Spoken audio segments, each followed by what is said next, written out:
of Walnut Creek, please stand and join us in singing "We've Come to Praise You."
We've come to magnify your name. We've come to worship, to give the gift of praise.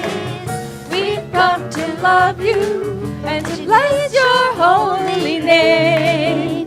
We enter your gates with thanks and your courts with praise. We make a joyful shout. We are living to proclaim. We will all sing out to the honor of your name. Let your praises sing as we give you everything. We enter your gates with thanks. We enter your gates with thanks. We enter your gates with thanks and your courts with praise.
Good morning.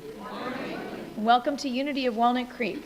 I am Mickey McCabe-Walls, and it is my pleasure to welcome you to our service. Let's all take a moment to check those cell phones and to wave hello to the people at home. Our song leaders today are Kathy and Halise. Thank you. Hey. And we are also blessed to have as our musicians, Sounds of Grace. Yay, thank you. We are also delighted to welcome our guest speaker today, Janet Connor. We are pleased to have Janet travel from the far state of Florida to be with us again. When Janet was here in 2010, she touched and inspired us deeply with her excellent processes for getting clear, meaningful guidance. Janet will share her continued learning with us, which resulted in her newest book, The Lotus and the Lily. Copies are available in our bookstore and can be signed following the service. Please also join Janet this afternoon for a workshop on the great paradox of prosperity. Some of you may have gotten an insight into this powerful work through Janet's article this month in the Daily Word. Learn how Janet implemented the simple wisdom of the masters and went from bankrupt to bankful in 60 days. Please join me in welcoming Janet Connor.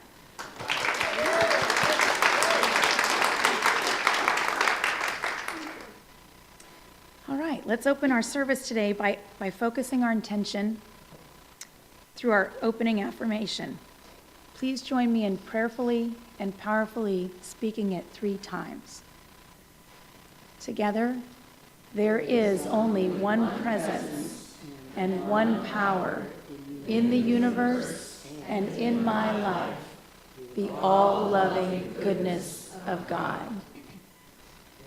Again, there is only one presence and one power in the universe and in my life, the all-loving goodness of God. And one more time. There is only one presence and one power in the universe and in my life, the all-loving goodness of God. Let's continue by reading aloud the statement of our unity. God's love is within each of us, guiding us to dynamically express our wholeness, wisdom, and abundance. We acknowledge the universal wisdom in the Christ teachings and in all spiritual paths. I now choose to open to the presence of divine love and to be changed at death. Throughout this sacred time, God is uplifting me and through my heart, the world. And Jeannie will read our daily word today. The words for today are divine order. In God's mind, the world is in perfect order. One part of my life may seem to be in disarray. I transform the condition by seeing it rightly. Beneath every seeming disorder is spiritual order, ready to manifest through focused prayer and appropriate action. In prayer, I align my mind with God-mind. God is the one power and one presence, the divine energy with all people and all situations. I breathe into this awareness and realize that even my adversaries are divine beings capable of transformation. Through spiritual awareness, I discern the divine order that underlines the universe. Aligned with God, I transform my world with every thought, word, action, and prayer. The scripture for today is 1 Corinthians 14:40. All things should be done decently and in order. The affirmation for today is, with every thought, word, action, and prayer, I transform my world. Together, with every thought, word, action, and prayer, I transform my world. Breathe it in and repeat. With every thought, word, action, and prayer, I transform my world.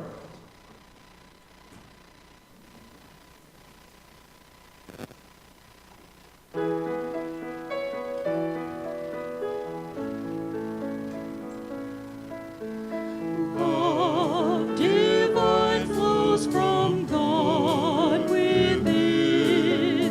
His love, have faith and open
I'm going to highlight a few upcoming events. Well, actually, only one. The rest is in on the website and in our bulletin. So the Radical Forgiveness Workshop with Sheila, Letting Yourself Off the Hook, is the first weekend in March. Flyer and sign-up sheets are on the patio. And I'd like to invite Linda Stevens up to talk about our crab feed. Do we have any partiers out there? I thought so. Thanks, David. Thank you. Anybody like crab? Okay, hold your hand up. If you like crab, hold your hand up. Now, if you don't like crab, do you guys know John Rex wrote, he'll cook you chicken if you wink at him and say, John, I don't like crab, but I want to come to the crab feed. Okay? Keep holding those hands up. If you like crab, yes. Now, have you bought your ticket to the crab feed? Yes. If you haven't brought your ticket to the crab feed, hold your hand up.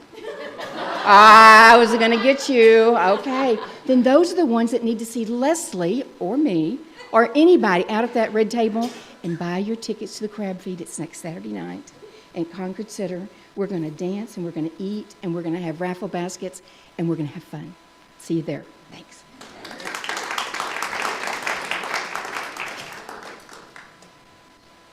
So if you are here with us for the first time, we welcome you to our service.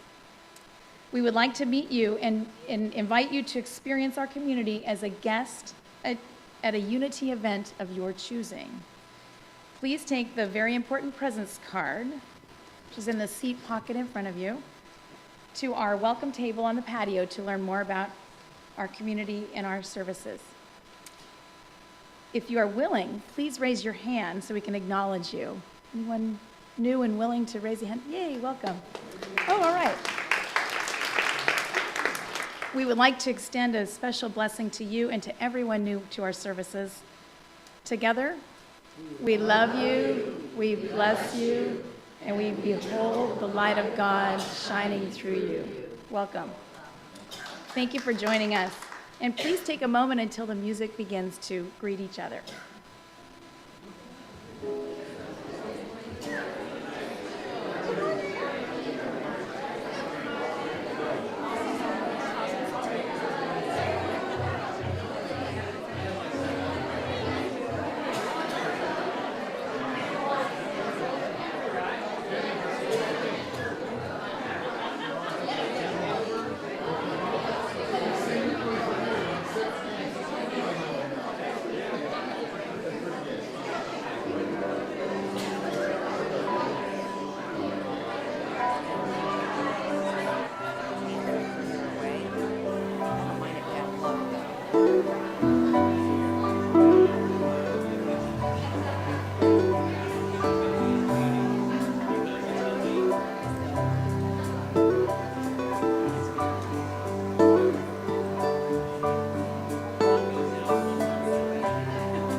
Here in this place, safe and it's warm. Here in this place, there's no fear.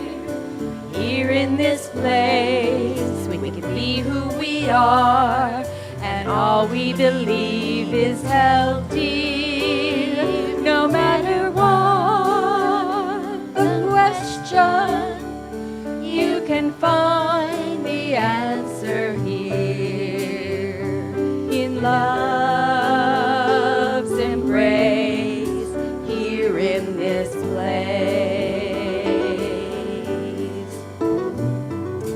Here in this place, we're alive in the light. Here in this place, we are found. Here in this place, our heart is at home, and we know we are on holy ground. No matter what the question, you can find the answer here in love's embrace, here in this place, here in the arms of grace.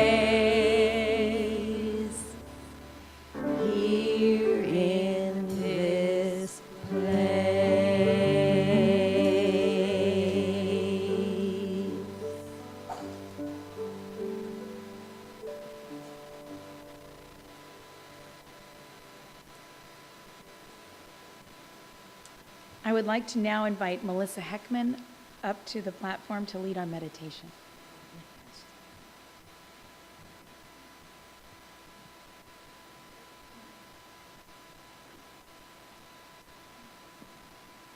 I invite you to get comfortable in your chairs. Feel your back on the chair and all four corners of your feet on the floor. And just relax your shoulders down. Begin to breathe through the beautiful heart center. And just be breathed. And let the music take us deeper into our meditation.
Mother, Father, God, by whatever name we have for you, we meet in the place of love. Love does not discriminate nor separate. Love in the center of our being. We feel into this deeply with our breath. The inflow and the outflow of our breathing. And we know that which aligns the planets and sparkles the stars. That is the source we came from.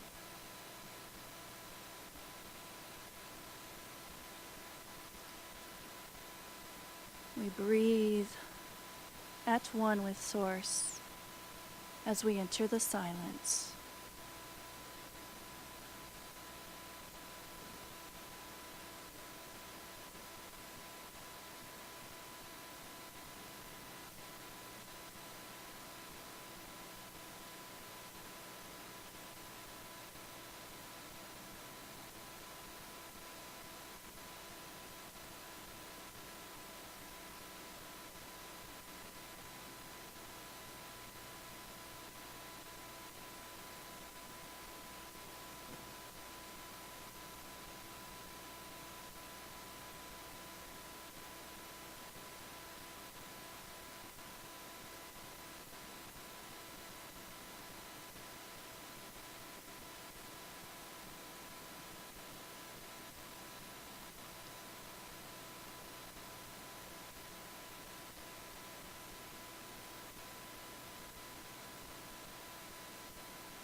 thank you, Spirit, for this time of sacred connection.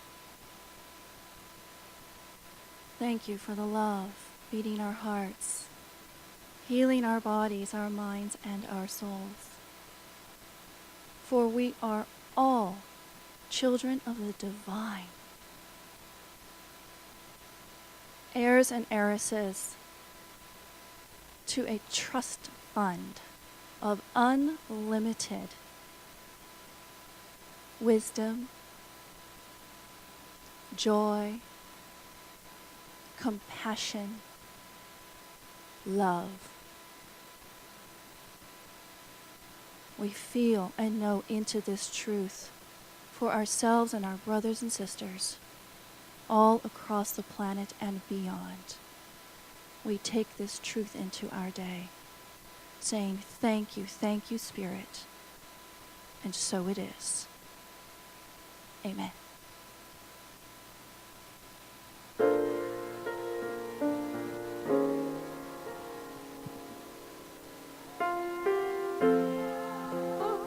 More than ever before.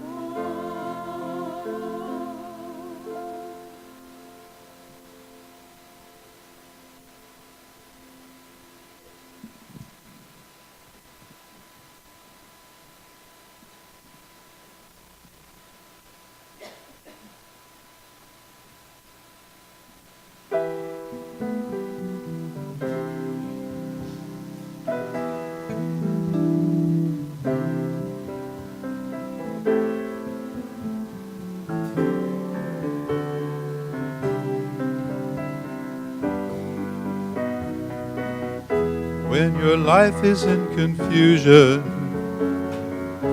and you cannot find a place where you feel at home, you feel so alone. Yet there is a ray of hope. There's a plan for everyone where the future's known, including your own.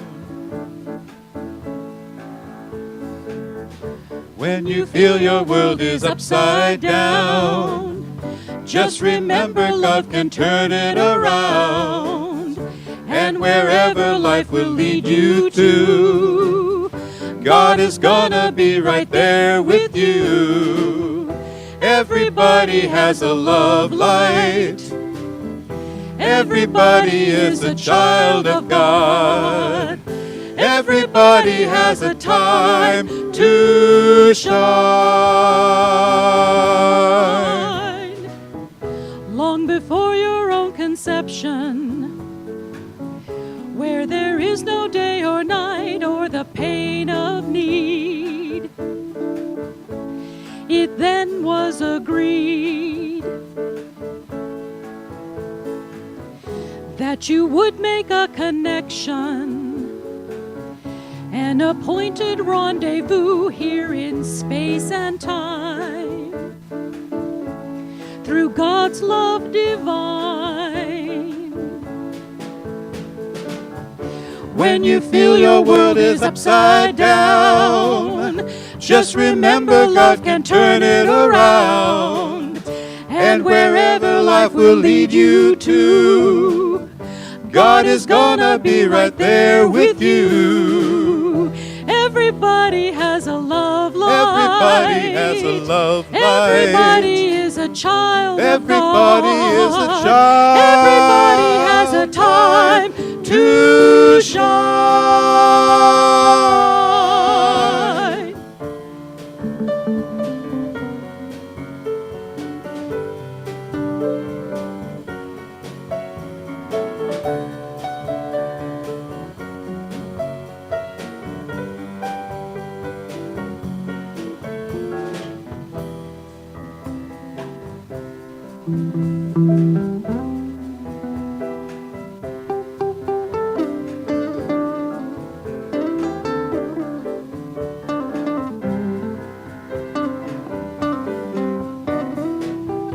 Long before your own conception,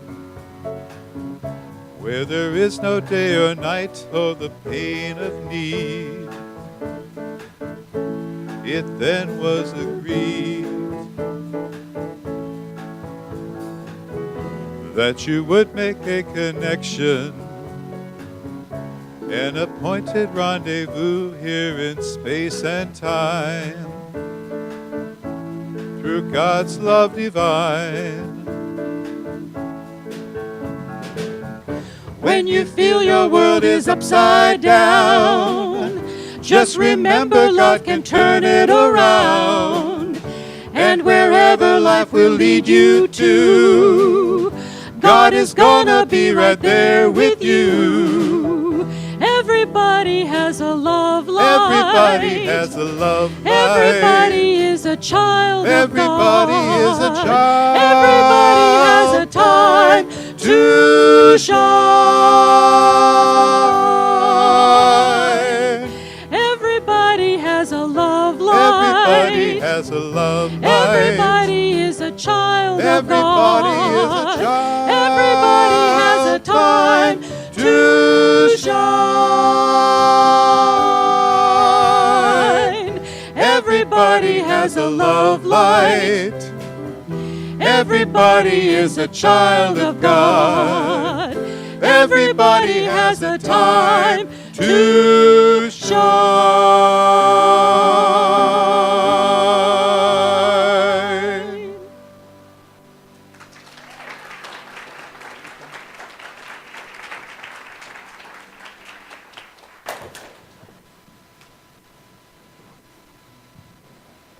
Did you know that the Buddha gave us a formula to create a beautiful, abundant life? Did you know that Jesus gave us a formula to create a beautiful, abundant life? And did you know that both these masters taught exactly the same thing? And guess what? They did not teach anything resembling our modern obsession with the law of attraction. They did not say, get clear about what you want, focus on what you want, describe what you want, and ask for what you want. They did not. They both taught prosperity as a paradox, the great paradox. The great paradox of prosperity is this: you can have anything you want. Why, you can have things you don't even know you want. But not by wanting them. Instead, put your attention, your undivided attention, on the vibrant presence of the divine within. Do that, and your life will change. It has to, because that is the natural order. Didn't know that, did you? Don't feel badly, neither did I, until I came nose to nose with bankruptcy. Here's what happened. My book came out January of '09, Writing Down Your Soul, and I happily traipsed across the country teaching thousands of people how to move their writing way beyond journaling and into divine dialogue. This was a good thing. Every day I got emails from people saying that writing down their soul changed their lives. There was, however, one small problem. All those trips were funded on my already heavily burdened credit cards. And by November, I had to face a harsh reality. I was bankrupt. So I did one of the hardest things I've ever done. When my son came home for Thanksgiving, I looked him in the eye and I said, "Your mother is bankrupt." And he looked back and he asked me a question. He said, "Mom, are you doing work you love?" I said, "Well, yes. I love writing down your soul. I love teaching my classes. I love taking people once a year on a soul journey. I love my work. He said, then what's the problem? You're bankrupt. Half of America, Mom, is pregnant, is bankrupt.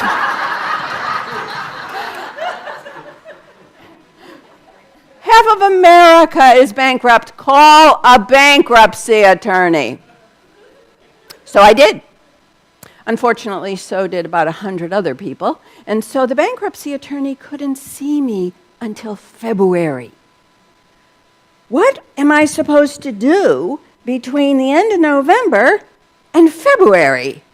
Well, I solved this problem the way I solve all problems. I picked up a pen and I had a conversation with my divine voice. I said, Dear God, and I told Dear God all about the bankruptcy and my precious son and his wonderful question. And I asked the questions I'm pretty sure you'd be asking. Excuse me, what is this bankruptcy about? Is there a blessing in bankruptcy? What is it I'm supposed to see that I'm not seeing? And furthermore, what am I supposed to do between now and February? Well, those of you that have a deep soul writing practice know that if you ask for guidance on the page, you will receive divine guidance. And my guidance was very clear. I was told to write every single day for the month of December at the deepest soul level. This didn't surprise me, but I was told what to write about, and that did. I was told in the first month, you will only write about preparation. I can't spend a week preparing. I got to call in a beautiful new life. But the guidance was very clear. Janet, will you please look at every single tradition on the planet? There is always a period of preparation. Before the Epiphany, before the big feast day, before the resurrection, you will spend a week preparing. And it turned out to be a magical week. I discovered soul talents I had no idea I had. The second week, I was told to only look back at the life I had already created. I don't want to look back at that life. I know what's back there. I want to look ahead at a beautiful new life. And the guidance said, no, you have no business. You have no business trying to look forward until you find all the gifts, all the blessings, all the learnings in the life you have already created. And that guidance turned out to be completely true. In the third week, I was told to do nothing but forgive. 7 days of forgiveness. And the guidance was so clear. Janet, you want something new. To bring in something new, you have to first create space for the new. And right now, you're a little clogged. Old stories, old wounds, old jealousies, old unforgiveness. I said, okay. A week of forgiveness. It turned out to be the most beautiful week of my life. Finally, in the fourth week, I could get a little peek into the future. And I realized in that fourth week that the guidance was perfect because the life I wanted to create at the end of December, after a week of preparation, looking back and forgiving, was radically different than what it might have been if I had tried to create it on December 1st. So by New Year's Eve 2009, I felt so ready to call in my beautiful 2010. So the next morning, I leapt out of bed. There's no time to get dressed. I've got a new life to create. And I just threw on my robe and ran downstairs and did the very essential and important thing and made a pot of coffee because, as we all know, coffee is an essential spiritual libation. If you can get your robe on. I had no assistance that morning, I must tell you. Sorry.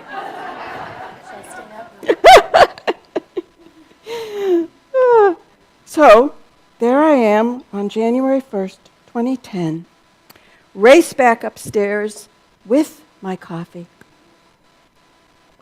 plop myself in my sacred writing chair, and the strangest thing happened. instead of reaching to my little table and picking up my journal and engaging in divine dialogue to call in my beautiful 2010, I reached down at my feet. And there was this little yellow library book due the next day, You Are Here by Thich Nhat Hanh.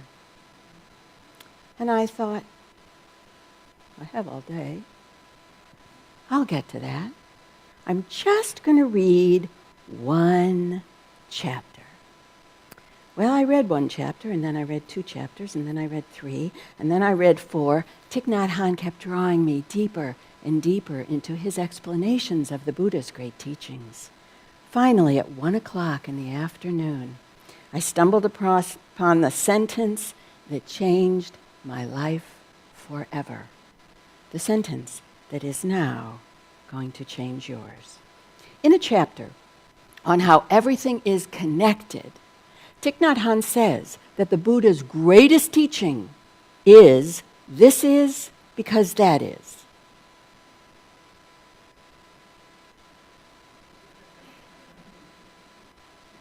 You get that? I don't get that. And Thich Nhat Hanh knows I don't get it. He knows that a Westerner raised from birth in duality does not easily understand the great teachings of the Buddha. And so he tells a story. He says he lives in southern France where they have real winter, so when he looks out the window in winter, does he see sunflowers? No, of course he sees snow. Does that mean the sunflowers are dead? No, it means the conditions are wrong. But when the sun gets higher in the sky, and the temperature gets warmer, and the days get longer, and the spring rains come, ta-da! Sunflowers. So he wraps up this explanation with this sentence. The Buddha said, when conditions are sufficient, there is a manifestation. I finally stopped reading, went back, reread that sentence. When conditions are sufficient, there is a manifestation. I read it out loud. When conditions are sufficient, when conditions are sufficient, when conditions are sufficient, there is a manifestation. I shot out of my chair, raced around my office, screaming at the top of my lungs, oh my God, oh my God, oh my God, oh my God, oh my God. Here I am wanting to manifest a beautiful life. And everything we think we know about manifestation is 180 degrees off. It's not about the manifestation. It's about the conditions. Now I was ready to pick up a pen and have a conversation with my beloved divine voice. Dear God, and I told dear God all about the Buddha, and this is because that is, and Thich Nhat Hanh, and the snow, and the sunflowers, and when conditions are sufficient, there is a manifestation. And then I asked one of the most important questions I've ever asked on the page, what are my conditions? What promises can I make? What commitments can I make? How can I live every single day so that I become the fertile soil in which my beautiful life, my sunflowers, can grow? And I got an answer to that question. These are my 6 conditions. I will share them with you. But please understand they're my conditions.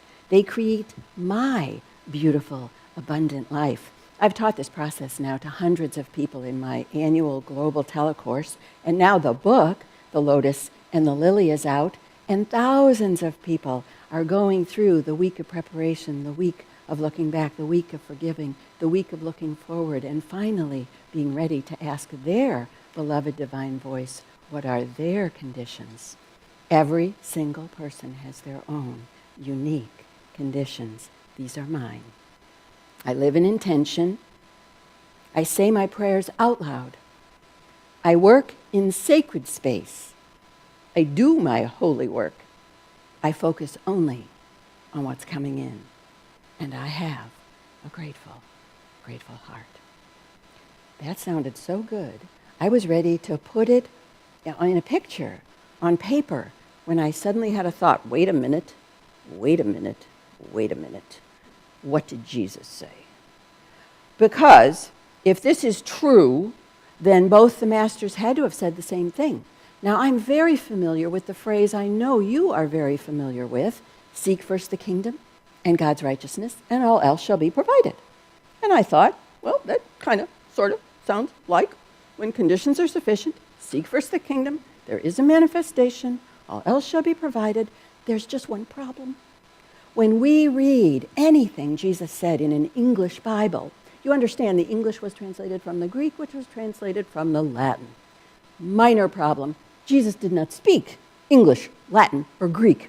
He spoke Aramaic. And Aramaic is a mystical language. Aramaic carries in one word, in one phrase, a literal meaning, a metaphorical meaning, and a mystical meaning.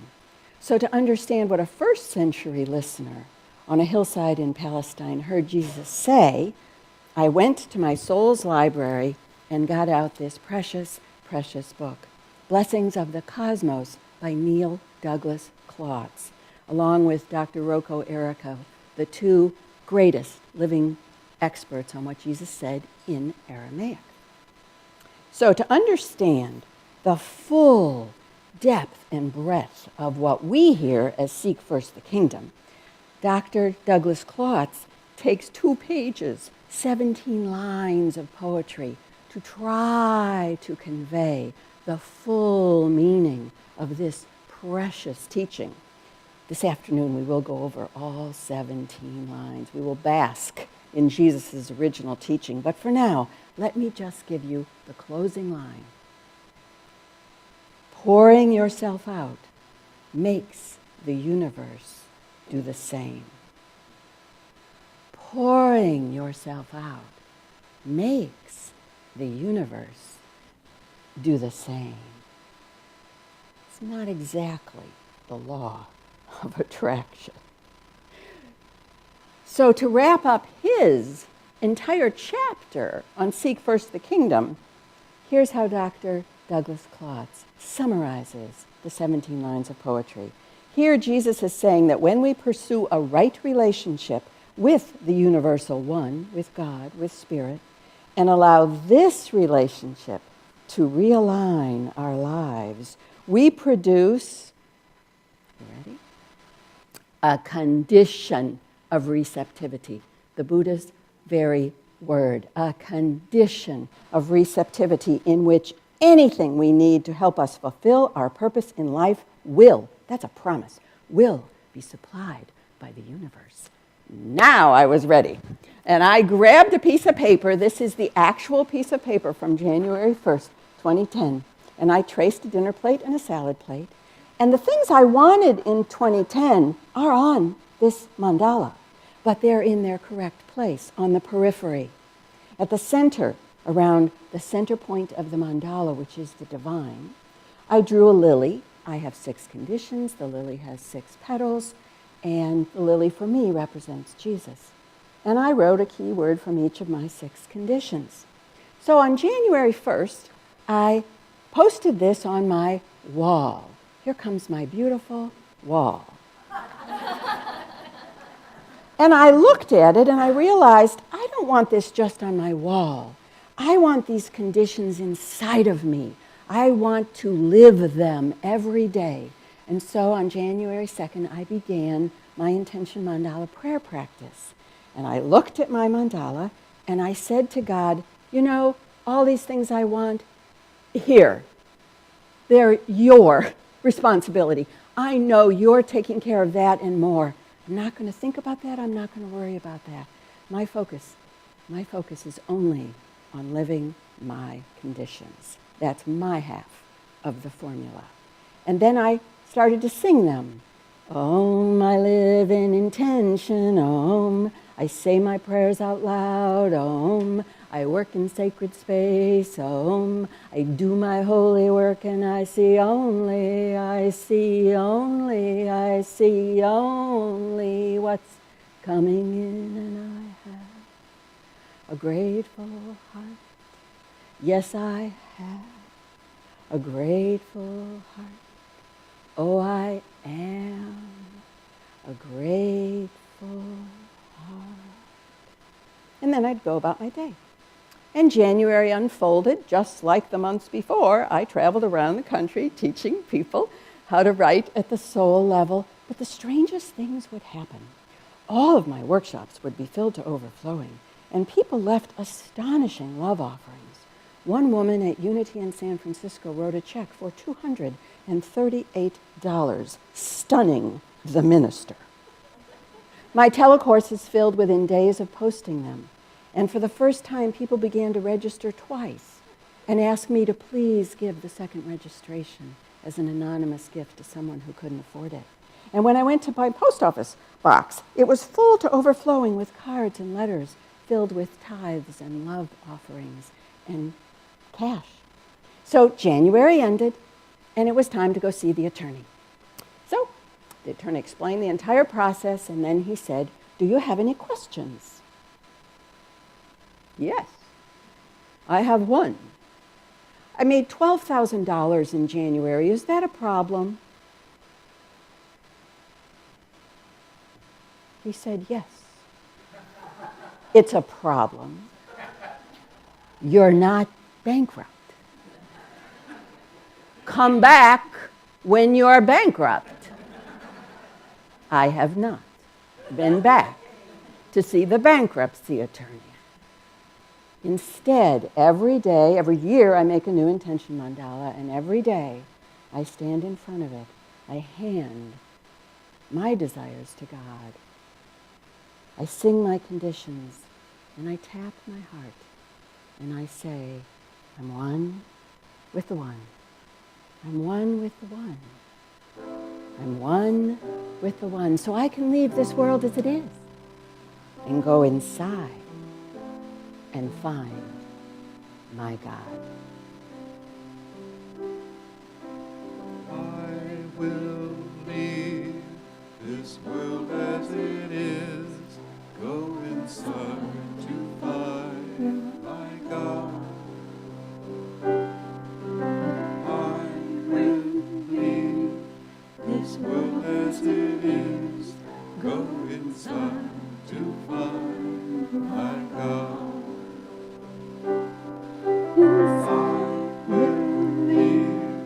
This world as it is, go inside to find my God.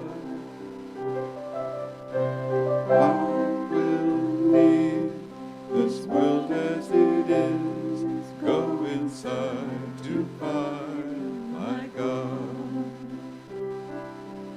Inside there is peace, inside there is joy, inside there is more than enough. Inside there is peace, inside there is joy, inside there is sacred love. I will leave this day as it is, go inside to find my God.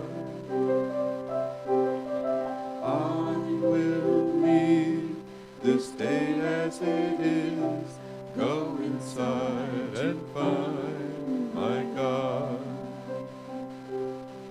Inside there is peace, inside there is joy, inside there is more than enough.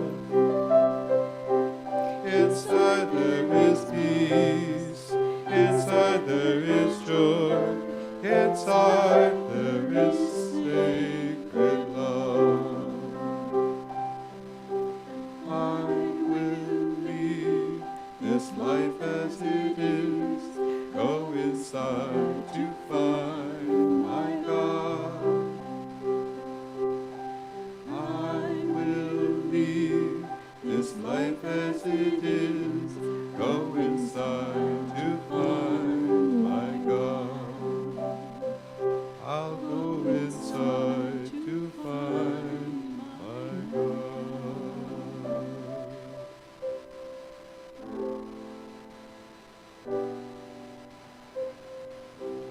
invite you to set aside your wanting and your asking and go inside and find your God.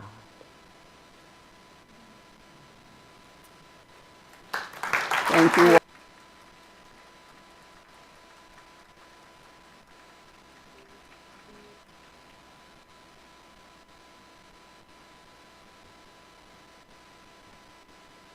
Had to have my place ready. I knew I had another job to do there. Okay, if you would like prayer support for challenges or celebrations, please ask our heart ministers. They will be available after the service here in the sanctuary and on the patio. Our heart ministers are wearing the lavender stoles. And you are also invited to place a prayer request in our prayer box by the front door, or in the book center, or on our website. We will be praying with you throughout the week. It's now time for our prosperity celebration. For love in action and credit card donations, there are envelopes provided on the back of each chair. I invite you to now take your tithe or love offering in your hand and be aware that God is the source of all our good. Repeat our affirmation with me together. Divine love through me blesses and multiplies all that I am, all that I have, all that I give, and all that I receive. I'm truly grateful.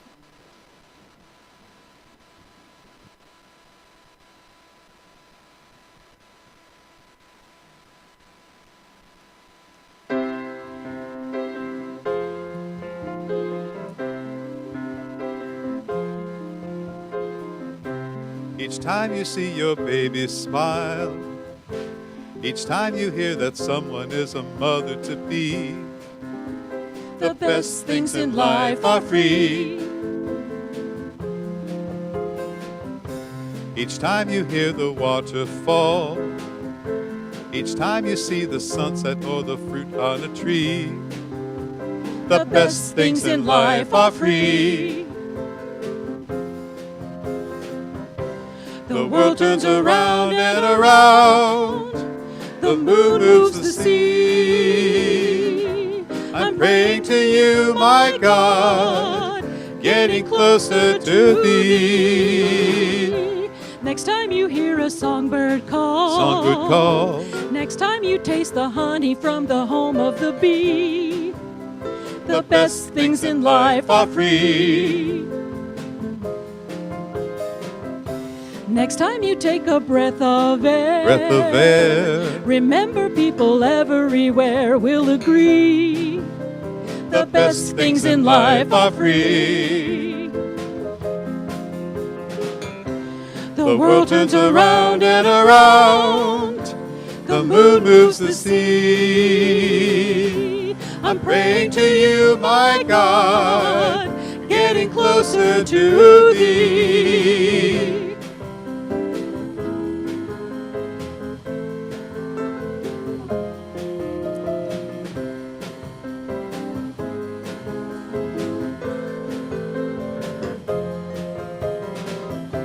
The world turns around and around, the moon moves the sea.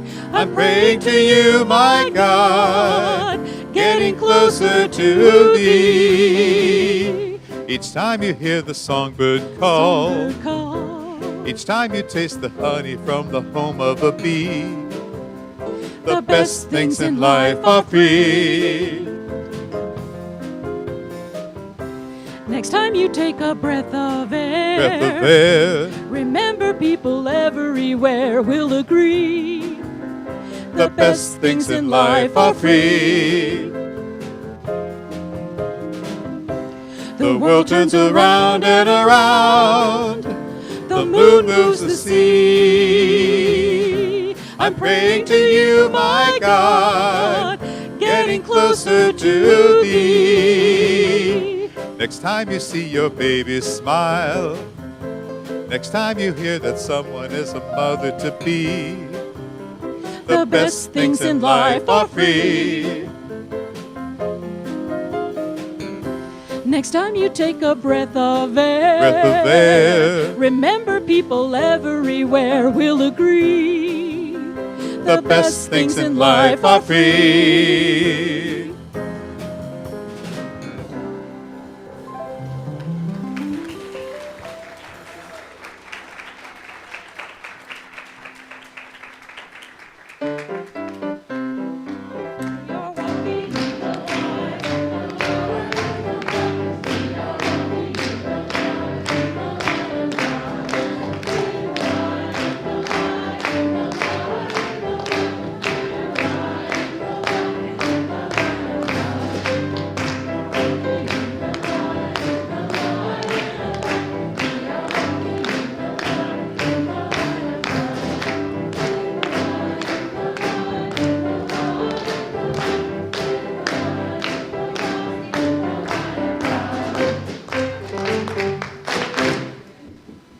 I get a fun job today. Children, you are loved, special, and important. God loves you, and so do we. And now to bless our offerings. We give thanks for these offerings and dedicate them to increasing the consciousness of love in our world. And please join me now and stand to read the prayer of protection and sing our peace song. Together, the light of God surrounds us, the love of God enfolds us, the power of God protects us, and the presence of God watches over us. Wherever we are, God is, and all is well. And our peace song.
The love and the light and the peace in the world right now. So let it shine and have fun.